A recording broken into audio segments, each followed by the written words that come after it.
আজকে আমার ঘরে বাঙালি খাবার, পোলাও, গোশ, রোস্ট। আমার বাচ্চাদের অনেক পছন্দ। আসসালামু আলাইকুম, সবাই কেমন আছেন? আল্লাহর রহমতে খুব ভালো আছেন।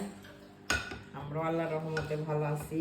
আজকে পোলাও বানাইছি আমি, এই গাজর আর কি বলে এটারে, গ্রিন পিস এনি মটরশুঁটি দিয়া। তো আজকে আমার ঘরে ঈদের খানা হইতেছে, কারণ আমি এতদিন খানা বানাইতে পারি নাই।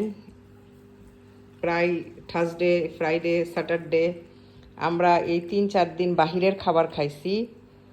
তো আজকে আমি সময় পাইছি, আমার ঘরে রান্না বাড়া হয়েছে, কারণ আমি একা, কাজের সমস্যা হয়ে যায় আমার, তো এই জন্য বানাইতে পারি নাই। আমার হাজব্যান্ড বলছে থাক, বাহিরের থেকে আমরা আইনা খামো। প্রায় 4 দিন ধরে আমি খানা বানাইতে পারি না, একটু শরীরও দুর্বল, মানে এত জোর দিয়া সব কাজ করতে পারি না। তো রান্নাটা মানে পোলাও, মাংস সব কিছু রান্নার একটু সময় লাগে। তারপরে কি বলে, একটু আমার এক হাতে আমি করি, এক হাতে আমি ধুই, এক হাতে আমি রান্না করি। তো এই জন্য আজকে আমরা মানে ঈদের খাবার খাইতেছি, ঘরে বানানো খাবার। তো সব দিনেই খাইছি আলহামদুলিল্লাহ, আল্লাহর নিয়ামত। আজকে আমি এই যে পোলাও, মাংস, রোস্ট বানাইছি। আর ঈদের দিন খালি সেমাই বানাইছি, আরবি সেমাই, বাঙালি সেমাই। তো আমার বাচ্চারা রোস্ট অনেক পছন্দ করে, গোশও অনেক পছন্দ করে, তাই যে সবার জন্য বানাইছি। এটা হচ্ছে আমার প্লেট।